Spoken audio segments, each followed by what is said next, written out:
Everything you hear today and read today. Why surgery?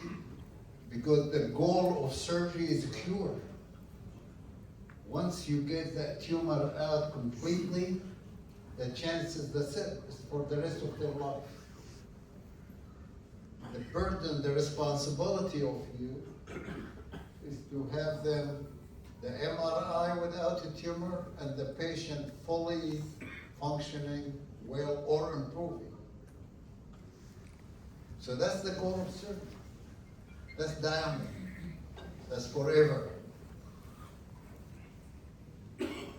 And then they start to say, give radiation. And all of this great paper you hear for years now, more than 20 years. The goal of radiation is something you call control. Or you know that a great animal circus, finally the lion kill him. You cannot control the beast. What they meant by control? Well, we could get radiology control and see if the tumor did not grow 25%, they're still under control. But then they didn't like that because the tumor had grown more than 25%. They said clinical control. So everything you hear, 90% success, 80% success, they mean clinical control. That means the patient did not need an operation or retreatment. The tumor growing, but he did not need intervention. So all of those 90 and 80 beautiful results, that's what it meant.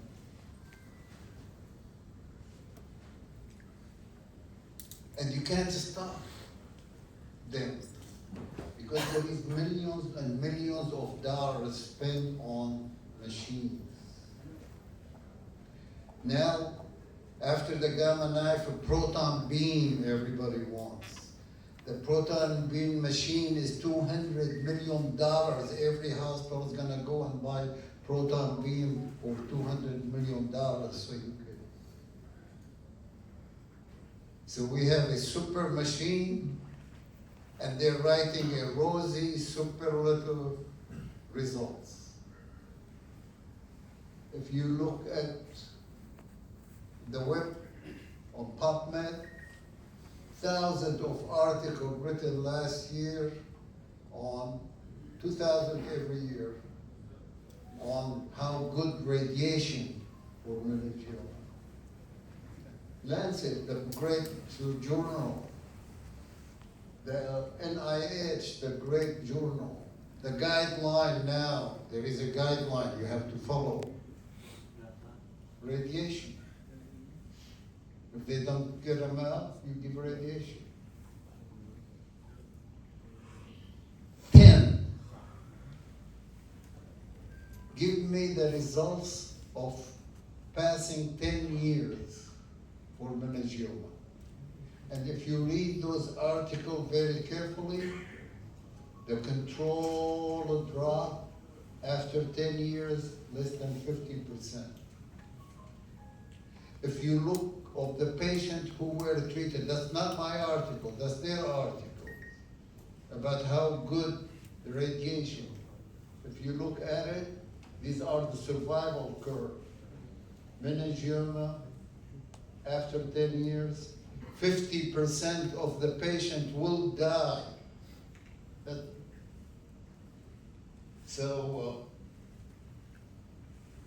that's the story the last 4 or 5 years, I see almost all the patients like this. A meningioma, operated, and there is a residual. That's good, it's all right, close to the carotid. They thought there's a change between 96 and 98, although a question.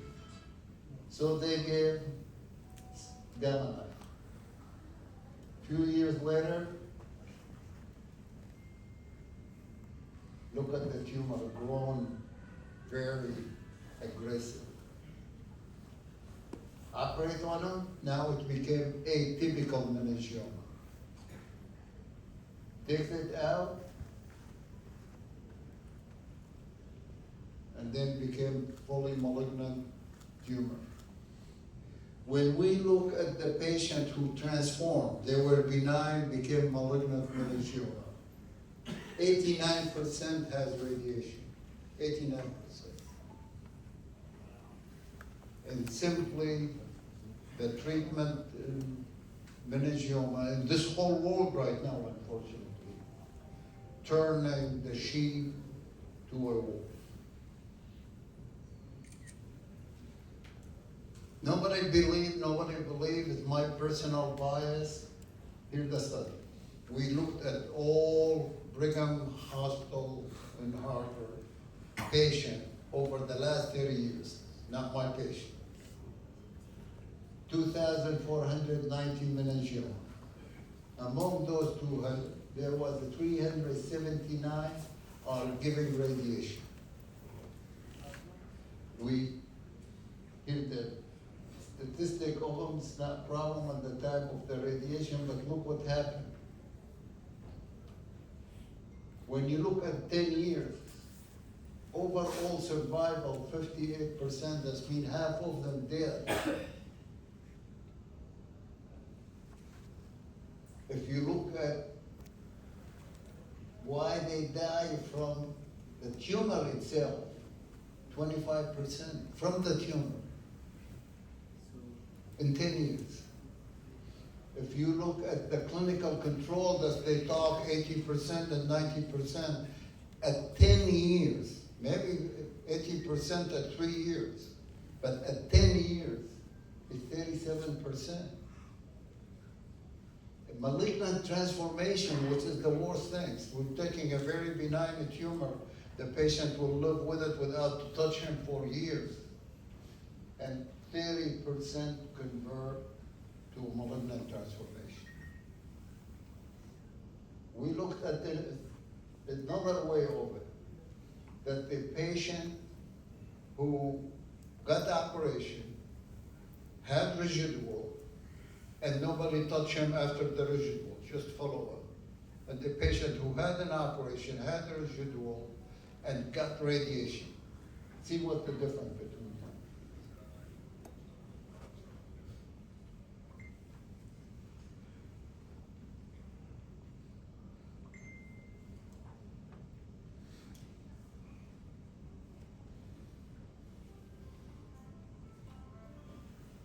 The conclusion of the first study is simple.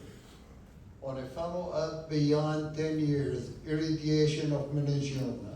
I use the word irradiation on purpose. It means that you giving the radiation is associated with higher recurrence rate, poorer survival, less clinical control, and noticeable malignant progression against everything you hear and you read. But you can't dispute those numbers.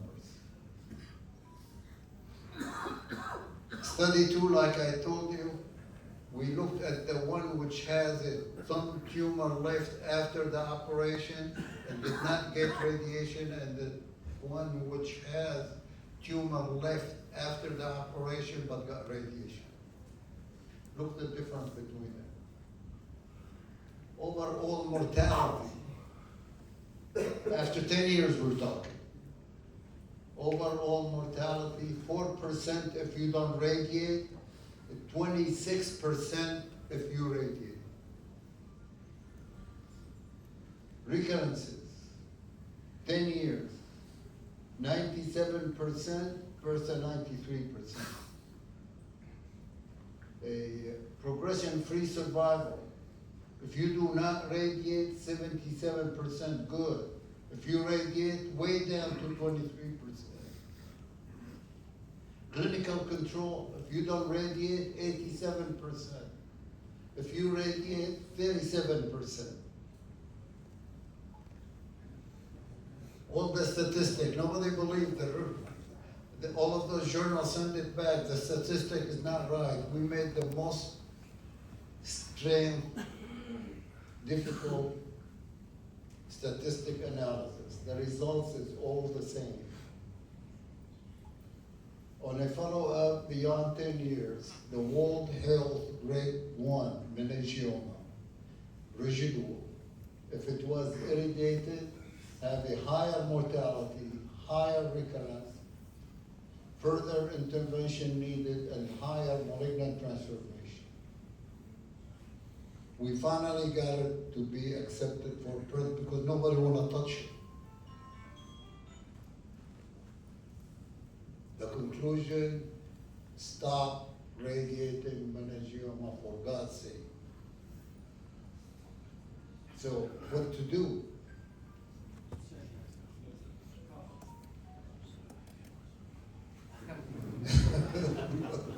Very simple. Total removal, total removal, and no radiation.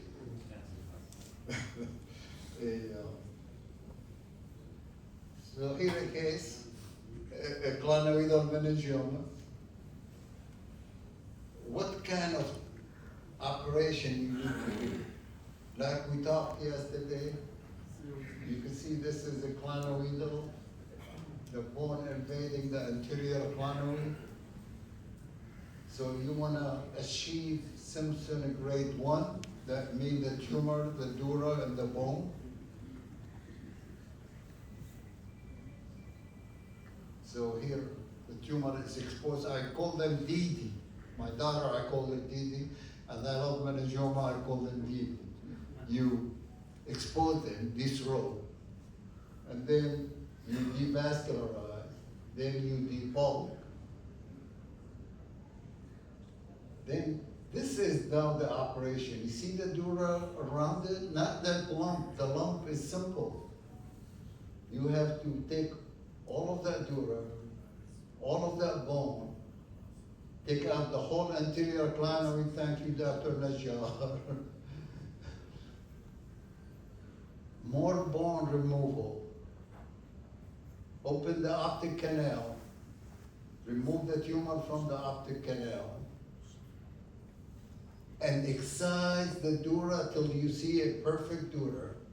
Then go down to the cavernous sinus and remove the tumor, which is in this case on the lateral cavernous sinus.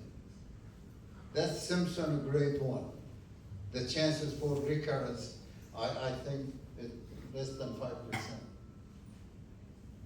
It's gone. And 12 years later, no tumor.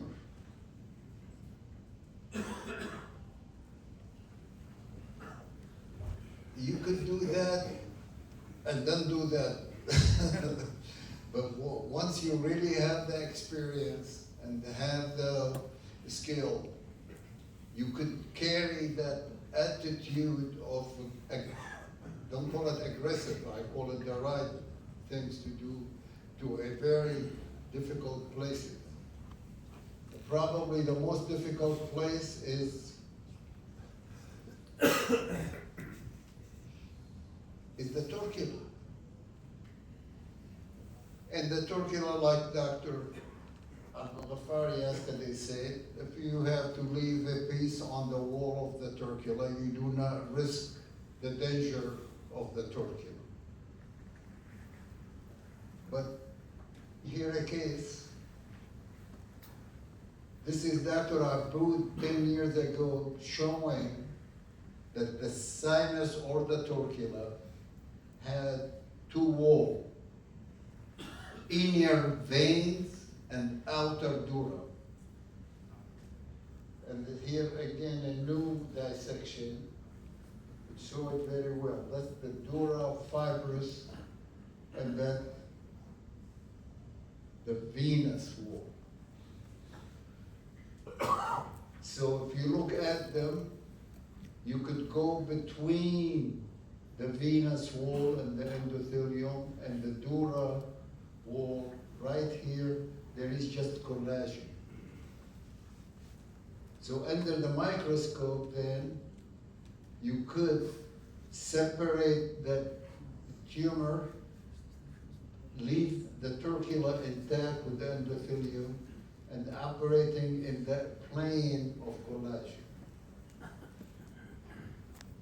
I don't know how they accepted it, but they accepted it. This is the front page of Journal of Neurosurgery of this issue, December. So here we are inside the sinus.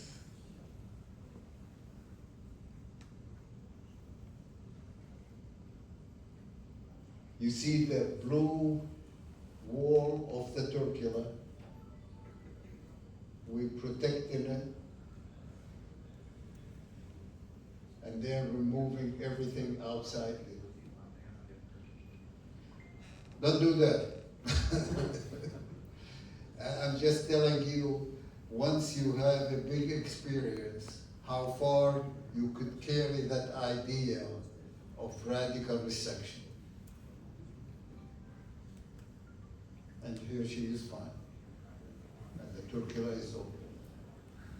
Now, they say grade 2 need radiation because grade 2 is more aggressive tumor. So here, falcotentorial meningioma. How do you go to it? Yesterday we saw the presentation of the various approaches. For me, it's easy to choose the approach. Very easy. I look at Galen. If Galen elevated, I come from below. I don't want to mess up with. If Galen pushed down, I come from the occipital area. Very just simple rule. And you can see in here the Galen is elevated. The internal cerebral vein elevated, Galen stretch. Now, people still talk about sitting position. Sami, Toure, Yasser Gil believe in it. I saw him carrying the patient. I don't know, hundreds and hundreds of sitting position. I really don't do now sitting position, but in a very rare occasion. Sitting position has its own danger, and you need an anesthesiologist who know how to handle trouble. So I figured out this position. The patient's not fully prone, 3/4 prone. So one shoulder down, one shoulder up. And then you elevate the trunk, so the head above the heart. Then you flex the head like they used to call it, and they still call it Concorde, like the Concorde plane. And you really just sit down and go straight to the pineal. Now, if you go from the midline, there is all the major veins. So Yasser Gil moved that suboccipital or subpunctorial to the side. And like you see, like this study, there is very few veins from the side. So you have to come laterally. You straight shut up to the pineal. I'm sitting down, not worrying about anything. And the critical moment is now when you want to remove the tumor from the vein of Galen. So you find the basal vein, you follow it up a little bit till you get to the vein of Galen, separating the tumor. Anyhow, gotta cover more things here. Tell me when my time up, I'll talk to tomorrow morning.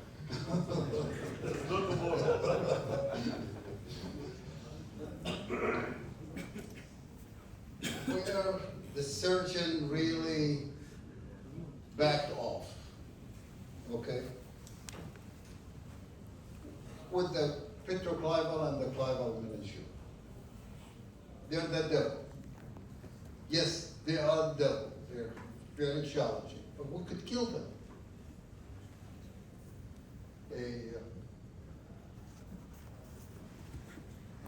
The example, this, a petroclival meningioma that extended in the cavernous sinus. That's what skull-based surgery for. Keyhole and suboccipital and retrosigmoid and subtemporal, they don't work. And that's, by the way, my fight with Professor Sami in Germany for the last 25 years. They don't work, you don't have the exposure. That's why skull-based surgery created to do posterior petrosal, anterior petrosal. You could combine them double petrosal, or just take the whole temporal bone out of your work.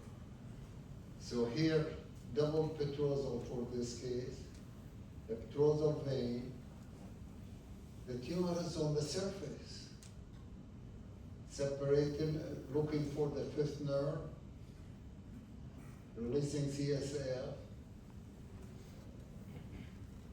bringing the tumor from the middle fossa, go the third nerve, going over the ridge now, separated here the brainstem, lifting it up in subarachnoid dissection.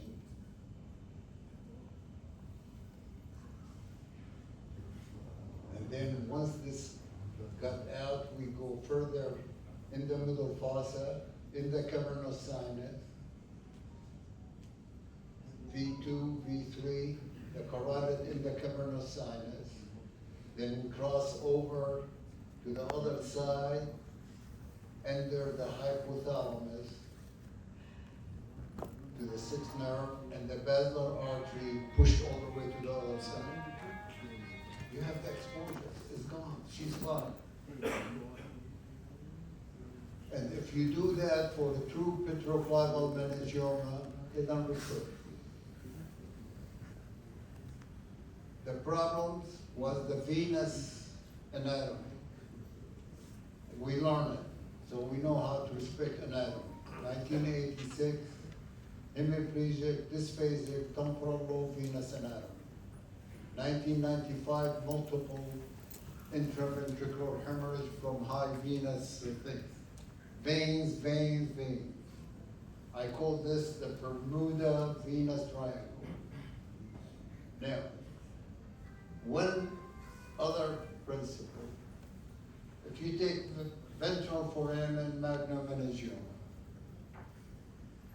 suboccipital or retro, whatever it is, the medulla is draping the tumor. You can't see it, you can't get to it. It's very simple. If you look at the tumor model from the side, the only thing in your way is the condyle. So if you want to operate on it and expose it, take the condyle out. This is the principle: remove bone and leave the brain alone, right? To the point, everybody telling you don't remove, you don't need to remove, you don't need to remove. Here a patient, we needed to remove it. Because I removed on every case.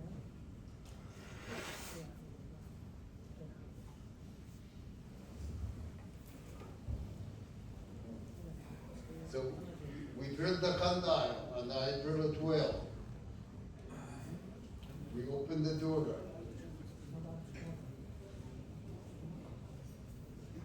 We exposed the tumor. You see the 11th nerve. You hear the tumor. But look, you see that shot?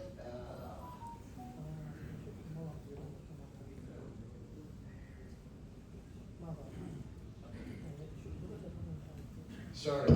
I pushed the wrong part.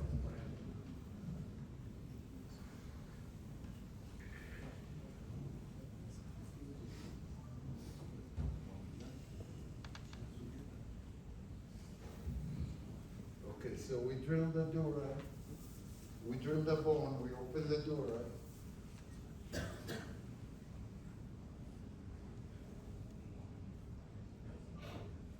called the tumor, the 11th nerve, ventral to the 11th.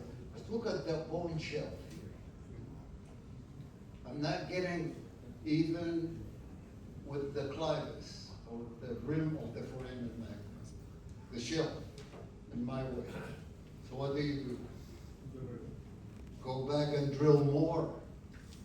So we went back and drilled more. 2 millimeter more. 2 millimeter more. Look what the tumor now. You're at its base. There is no shelf covering that tumor.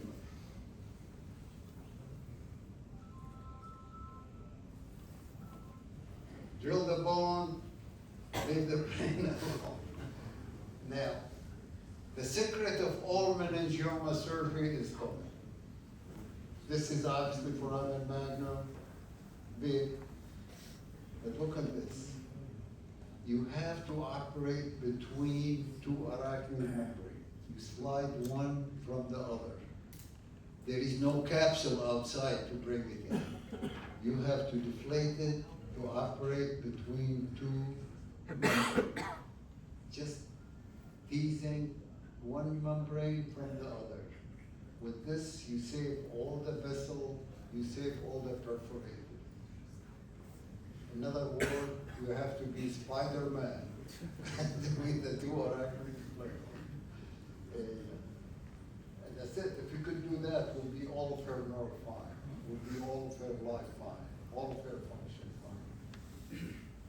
To me, foramen magnum meningioma, the most dangerous operation. The night before, I cannot sleep at the on sheet. There is a lot of things to talk about it in this area, but here an important one. We're on the clivus, we got the tumor, we're moving the dura from, burning the dura on the clivus. Here the basal artery, 2 vertebral, and look in here. There is tiny little perforator coming down. This is the anterior spinal artery. Big trouble. But those little perforators from the bottom of the basal artery, exactly like a perforator on the basal tip. And we save them, she's fine. You see those perforators? They're short, they go only to the pyramid. And we're operating in this case.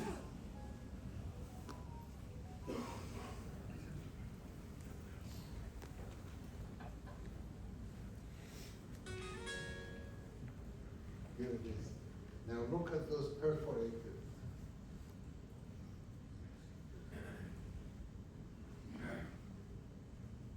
One second.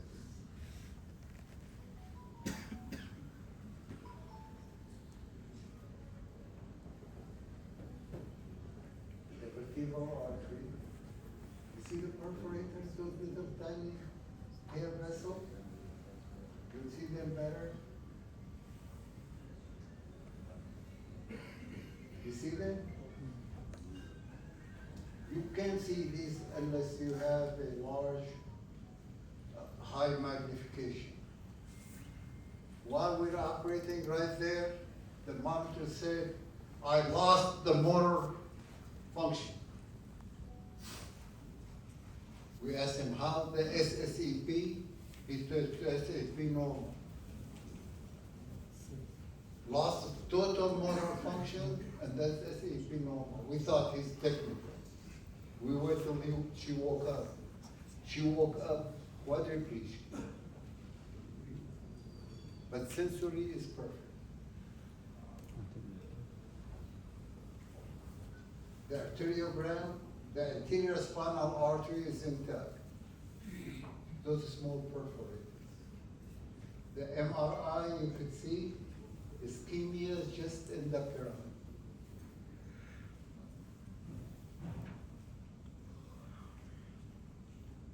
I was a resident when Dr. Drake showed this picture a million times in every presentation. and it's in his book, in every book. He brought the attention to the importance of the basilar tip perforators. And there is equally important perforator at the basilar bottom. Thanks God, she recovered, and I could go down to the floor.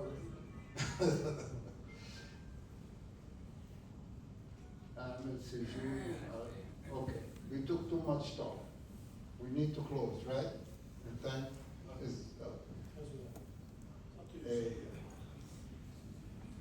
one of the area is they're saying all the jugular foramen, they need radiation. Because this is our tumor board in Harvard. This is tumor, this is smaller tumor, is 2D, too vascular, too invasive, too dangerous, bad outcome, poor quality of life, send them to radiation. This is the simplest operation you do in a beautiful territory called the jugular foramen. And it depends where they are. You could choose above the bulb, or through the bulb, or below the bulb.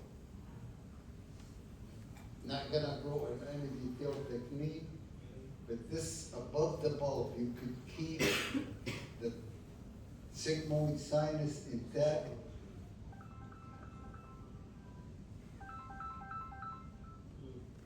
You drill the mastoid, enter the facial nerve canal. You leave the facial nerve in the bone canal so it will be protected. And then that's it. You take the part in the jugular foramen, and they also take the part in the CPF, preserving the nerve because you're looking at them with the stimulating probe. This is the perfavorine from Yasser Gil teaching. I don't know if it works or not, but anyhow. Suprabulbar approach is coming next month in Journal of Neurosurgery. So we've got lucky. Close.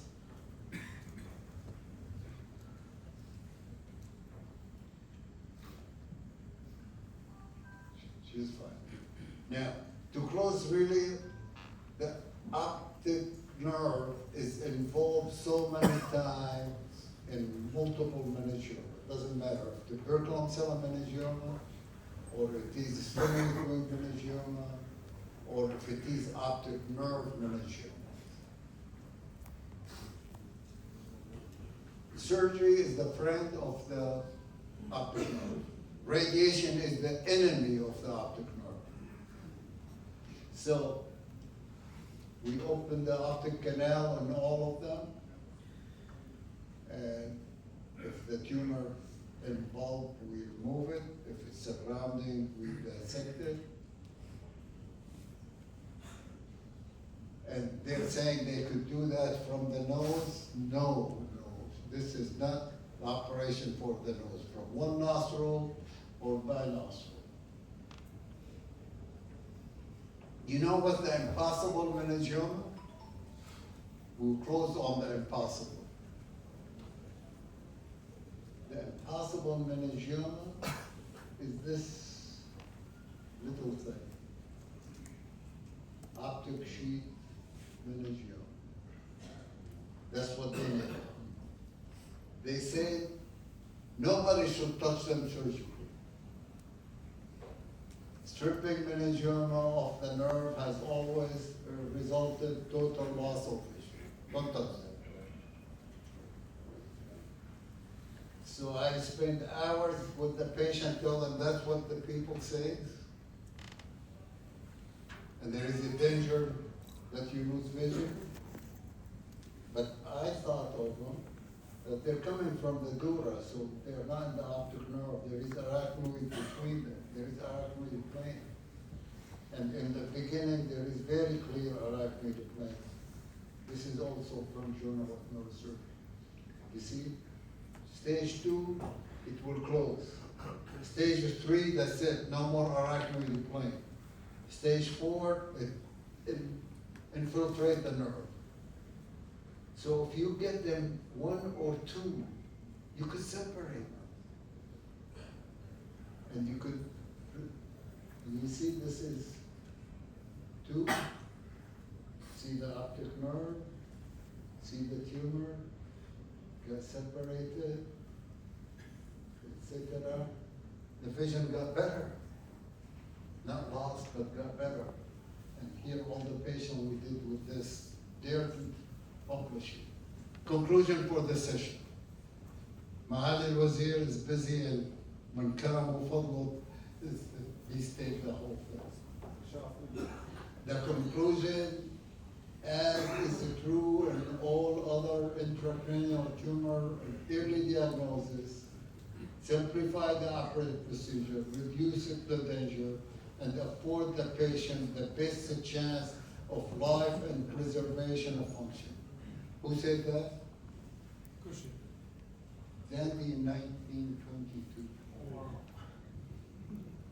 100 years ago, they were doing better than what we're doing now. And here, barely, there is no sense to give radiation. 100 years ago, 1925. Okay, so we're gonna go back to the future. For meningioma, it's gonna be one way. One modality is surgery. One time is the first time. One resection is symptom 1. One route is cranial. And do no harm. Let meningioma, then wait till meningioma become meningioma. Take it all out. All is gold. That's what they used to do all the years before we have a high technology and improvement. What it takes, you gotta do it with passion. Need the passion. And I think if I'm gonna do anything of the rest of you think, is to rekindle the passion in this great mind, dedicated young people back there. But you need to know what it takes. In the morning, we're coming up, everybody energetic and helping you around. So you start your operation. You did not put the sound, but that's okay. And then, 11 o'clock at night, you still under the microscope working, and look what happened to the people supposed to help you.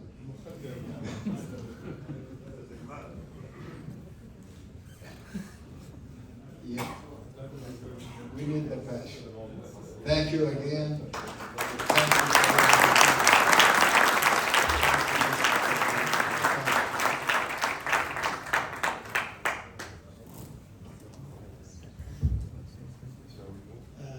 شكرا للاستاذ البروفيسور اسامه المفتي.